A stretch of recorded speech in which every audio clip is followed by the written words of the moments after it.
Hi there, everybody. Welcome to our open book. Very good to be with you, Caroline, John Mahoney, Diana Lynch, Dorothy Joy, Karen Smith, Rhonda, Helen Skinner. A couple names slipped by. Hi there, S.R. O'Brien, Paul Izzo, that I just missed, and more people coming in. David McGirt, Marianne. Is it Marianne Baumgartner? Thanks all for being with us. We had the pleasure and honor on our show on Saturday talking to Andrew. I might mispronounce his name, Krivak. Krivak. Krivak, the author of yeah, and as you could hear, our dog Daisy is a big fan of this news too. His new novel, so affecting. She Mule doesn't like Boy. punctuation. Yes, he doesn't like punctuation. She's French, and it's a novel. It may look like one long searing sequence of words with no period. We'll get the distinguished author to talk about that. It begins on New Year's Day, 1929. And Andro Prok, a 13-year-old son of Slovak immigrants, begins work as what's called a mule boy in a Pennsylvania coal mine. And that very day, there is a collapse. And Andro survives, but does he ever really recover? And Andrew, I'm going to mispronounce it again, Krivak. Krivak, first syllable. Krivak, there you go. Andrew Krivak, the author of Book Award finalist, joins us now. Thanks so much for being with us. Well, thank you for having me back. I appreciate the conversation, Scott. And what an affecting novel. Tell us why you chose to tell the story in what you called with us a stream of consciousness. Right. First, I'll apologize for the ceiling behind me. I'm usually have No, it's a wonderful feeling. Don't you worry. Tonight we're slightly more lifted, as it were. So, look, let me say right from the start that as a writer, the one thing I have always been trying to do, pretty much in the last 20 years, is ask the question, what's the language capable of? And so I always begin with this idea of form and content coming together. You can't really have one without the other. So content is the story. And I've had this story in my mind that was, a true story about my grandfather, my father's father, who died in a cave-in 1927. I wondered what that was like. What was it like down there? What did he was rescued, but died from his injuries. So content-wise, but formally, I think I wanted to also try to capture the way in which oral storytelling has always been the reason why I love stories so much. It's the only reason why I'm a writer is because I listened to stories from my grandparents. So with Mule Boy, I took that content and wanted to do something different with it, something that wasn't just, here's the story of a miner and his buddies and a young mule boy who go down and tragedy ensues. I was really trying to find the way in which I could bring together the content of that story with the form of oral storytelling on the page. And so the first introductory chapter, as it were, I just started writing that in a way that is, well, it's no end stop, just commas. And I realized as I moved along and pretty much finished the novel that what I had done, I think I say this somewhere, is that the thoughts are clauses, and commas are just an inhalation and exhalation of breath. And so I wondered, what's the use of an end stop? There really is no end stop in any of this. I've never heard anyone actually articulate a period in oral storytelling. And so it also was an interesting exercise in the writing too, something else was liberated in me as I thought about the fact that I'm doing this formally, doing it formally different. And could I sustain that? Is it actually readable? By the end of the novel, I decided, and my editor decided as well, that it was quite readable. And I just stuck with it. And editor never said, "Hey, try a period, Andrew." No, she did not ever. I got her prepared for it and said, "Hey, I think I'm doing something different here, but here's why I'm doing it." Yeah. and she caught it. I remember once in graduate school, someone talking about Virginia Woolf and how Virginia Woolf really had to teach us how to read modernism. And I think that it's a writer's job to teach us how to read his or her text, if it's important to the writer that it be understood formally in a different place, at a different level. So I think the reader will learn quite quickly how to, Mhm. almost speak this novel. Tell us about Andro, this 13-year-old boy. He knows the dangers in the mines. Um, how does he make a living? Well, like any boys in the mines, from what I know, they make their living quite early. He says in the novel that he avoided the plight of the breaker boys. These were the very young boys who would sort stone and coal out in the colliery. Many of them never got past that, injury wise. His father died when he was young in the mines. When Andro was young, his father died in the mines, and so he has to work. We find out too that his mother did what she could for her son in ways, virtuous and not so virtuous. But Andro he has to learn to work the same way that any of these boys and men work, and I thought of him and the Mule Boy because it seemed to be that place where uh, a boy becoming a man takes on more than just sorting out coal on a colliery line, but yet not quite the mine or even the buddy. And the Mule Boy really learns the mines. In charge of these animals, which I mentioned on your show, are more valuable than the Mule Boy himself. Yeah. Um, he the Mule Boy is quite mobile in the mine and very important, and so that became a way in which this character could be, though young, much more a part of the mines, but still not be a miner or a buddy.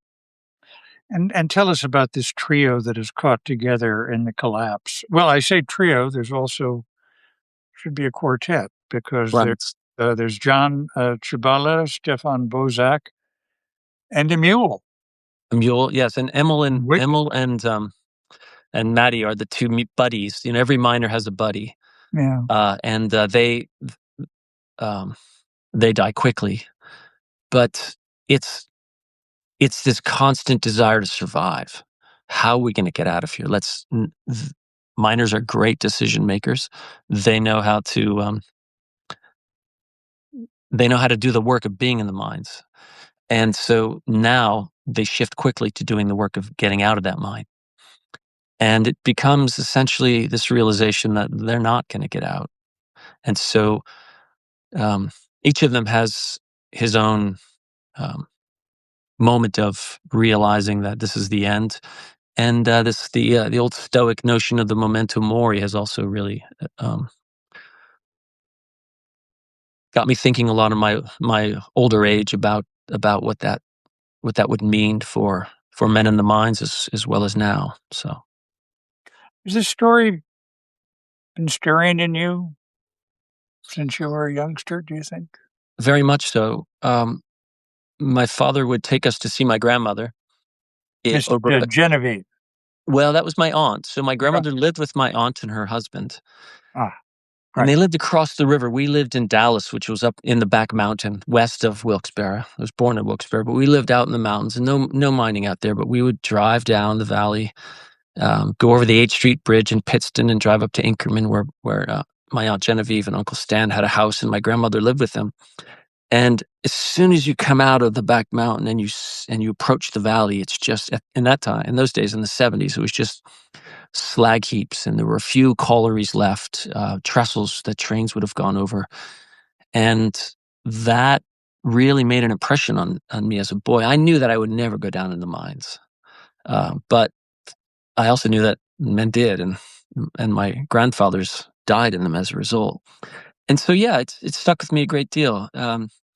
And I think too that as a writer, my studying philosophy and classics, I began to think about the ways in which the particulars I had been given how could these be made into a universal?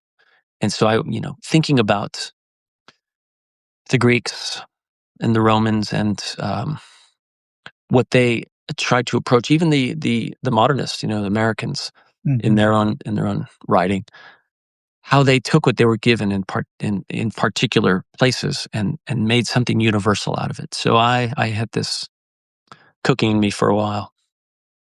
Among the many lines I circled, and I think I told you this on Saturday, I was struck by the line when one of the miners tells Andro, God may speak Latin, but the angels speak Slovak.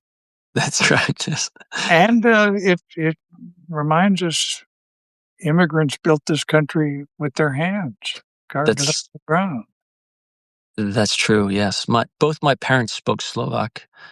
My grandmother spoke mostly Slovak, and so listening to her tell the stories, there became this really fascinating translation from my mother to my brother and me.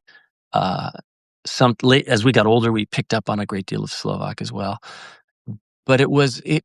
You mentioned the trio. I mean, initially it wasn't so much. Not thinking of a trio of minors, but really I think of my grandmother, my mother, and myself. These stories swirling through bilingually. Uh, English was not my mother's first language, and they spoke this really curious dialect of Slovak called Shadish, which I tried to approximate in the novel. I had some help from a couple of professors at the University of Pittsburgh who just loved it when I would say, "Hey, do you remember how to say that's enough?" or "Don't worry, nie staraj."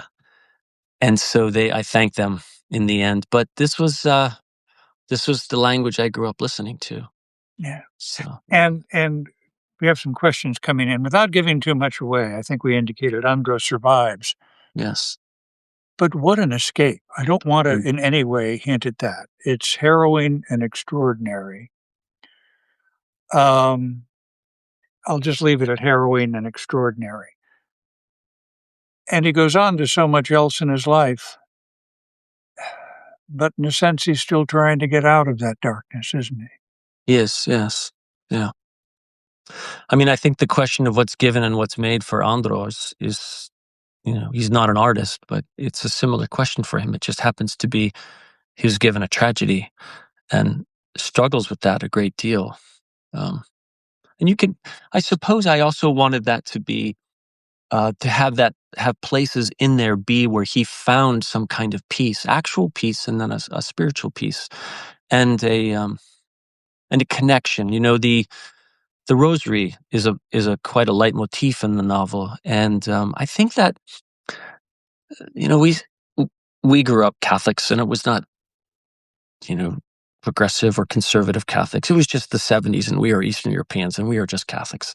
The rosary played a great deal of a very powerful role in our family. At the end of dinner in May, we always said the rosary. October, always said the rosary. During Lent, rosary. I realize now that my parents did this as a way, not just as a universal way of praying within the church, but also there was ways in which they connected with their own parents through this. Mm, And so I began to think of the rosary as a tactile way in which not only a story is told, but the way in which the living, um, quite frankly, as well as quite spiritually, understand a little bit more deeply the dead and what they went through, what they yeah. did and what they failed to do. So, yeah. Does Andro wonder why he survived? Does he blame himself for surviving? I don't, I hadn't thought about him blaming himself, but I think he does wonder, how is it that he survived? And in many ways, it's entirely his own agency. In other ways, it's entirely some kind of grace, a gift Yeah, he did not deserve. And in other ways, it's the wisdom of the miners, Stefan and John, who direct him to this. So, yeah. you know, We, all uh, we have some questions coming in. A Carolyn. question from S.R. O'Brien. What towns did you visit to research your book? And he adds that he lives near Pennsylvania's Anthracite and Slovak territory. Yeah, well, I grew up in Dallas, as I said, and my grandmother and my aunt and uncle lived in Pittston. So there was a mine when I was growing up, and it's in the '80s too, when I was in college. where you could visit. And so I used to visit there many times. And that was, I think I mentioned to you on Saturday, well, that was on the story that aired Saturday, Scott, that I found a real comfort going down in the mines, Mhm. conscious, fully aware of that. This is where my grandfathers worked daily. And I could see where it would be backbreaking. And I'm 6'2", so I think my back would have given out by the time I was 30 if I had to do that. But it also, it was warm in the winter. It was cool in the summer. And everything was laid out. It was quite this underground map. It, harrowing, yes, underground, dangerous, absolutely, but also a lot of work is that. And the men who knew how to navigate it, they did it very well. And I want to believe, I think because my mother told me so, that her father, I don't think enjoyed the work of being a mine, but he really knew how to be a miner. He did it well. Well, and that raises something I raised with you on our show, because early in my repertorial career, I would do stories interviewing miners who were being put out of work, Yes. and they were not happy. Mm, They were proud of the work they did, and they talked very openly about how dangerous it was, but that was part of their pride. And uh, they didn't want to work in a drive-through McDonald's. right. They made what they considered to be very good very good livings, and had a sense of pride and Mhm. identity Right. that was taken away from them. And I did their stories, and I was glad to. But reading your book made me reflect all over again. Maybe it's good we have so many fewer miners. Mm. Maybe it's good not so many people are risking their lives in the mines. Yes, for sure. I mean, there's a reason why there aren't as many miners these days as there had been. I think, I there was no, how can I say this? There was no sort of glorification of the mines in my family. I'll tell you two stories. One is my mother's father was a master carpenter, came over from the old country, knowing pretty much how to build anything. And pre-depression, he built most of the houses on the dead end street where I live. It was beautiful work that I could go back and look at as a kid and thought, wow, my grandfather built those. He had to go down into the mines because of the depression. When my father's after my father's father, when he was killed, my father was 3. So he and his 2 older brothers were essentially pulled up out of poverty by World War II and the GI Bill. All 3 Krivak boys were in World War II. All 3 were in the South Pacific. When they came home, the middle boy, Mickey, he went to Bucknell on the GI Bill. My father was going to take the Pennsylvania State Police exam, and my oldest uncle, John, he was going to go down into the mines to work. And my grandmother she pulled my father aside and she said, Tommy, you go to college on the GI Bill. We get 2. Give Johnny your seat at the police academy. And he Mm. said, sure, Ma, I'll do that. I don't want any of my boys to go down into the mines. So that's how we rolled as a family. And each, from certain poverty, single mom, raising their kids and mopping floors at the Catholic schools so they could go for free. They all leapt into white collar jobs after World War II. No mines for them. Yeah. So I think I mentioned this idea of doubleness in your in your question on Saturday, and I guess I just had to sit with that. The reality of they did their work well, but it was work that killed them. It's just a remarkable novel. I'm so glad we could talk to you about it tonight. Mule Boy by Andrew Krivak. And I'm so glad we could talk to you again tonight. Thank you. Thank you, Stan. I really appreciate it. It's my pleasure. Let me just tell people who are with us tonight, no open book tomorrow because of a previous engagement. And on Friday, we will have our promo for our show on Saturday. And we've got lots of good stuff to look forward to in addition to the news. Does that imply the news isn't good? Well, it's always taxing. Let's put it that way. But that's why we're in the business, isn't it? So thanks very much. And thanks to our special guest for an extraordinary novel. See you later on our open book. Take care. Bye-bye. Thank you, Scott. Good night, everyone. Appreciate it. Bye.